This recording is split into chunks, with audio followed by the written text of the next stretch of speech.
नमस्कार, मी डॉक्टर अर्जुन कुंभार या शिबिरासाठी कोल्हापूरहून आलेलो आहे। ज्या काळींची मुलाखत माझी शेगावमध्ये झालेली होती, तिथे त्यांचा पंचवटी फार्म आहे, तिथं पिरॅमिड सेंटर पण आहे आणि त्यावेळेला त्यांच्याकडून त्या शिबिराबद्दल थोडीफार आम्हाला माहिती मिळालेली होती। तर त्यांना मी विचारलं, आहार आम्ही कसा करावा, काय करावा। त्या म्हटल्या, शिबिरात आल्याशिवाय तुम्हाला कळणार नाही। त्यांनी तसं काहीच सांगितलं नाही, कारण अर्धवट माहिती ही खूप धोकादायक असते। म्हणून आम्ही इचलकरंजीला हे शिबिर अरेंज केलेलं आहे।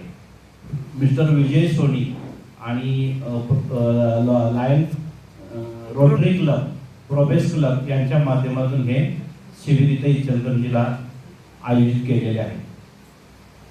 पहिल्या दिवशी आज प्रवेश केल्यापासून ज्या काळींचे जे त्यांच्यातून मुखातून शब्द बाहेर पडत होते ते खूपच प्रेरणादायी आहे आणि खरोखर आपण आतापर्यंत जे जगतोय ते फक्त आपण विष खातोय। आणि त्यांच्याकडून कळालं की आम्हाला आहार कसा असावा। निसर्गात राहणारे पशु पक्षी, माकडं बघा, कुठलेही ते जे निसर्गात उपलब्ध असेल तोच आहार करतात आणि तो खातात, ते कधी आजारी पडत नाही।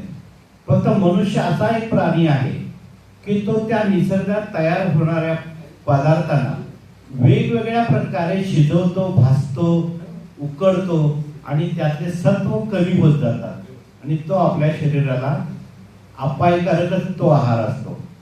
आणि हे आपण फक्त मनुष्य प्राणी आपल्या आवश्यकतेपेक्षा जास्त खाणारा प्राणी म्हणजे मनुष्य प्राणी, आणि आवश्यकतेपेक्षा जास्त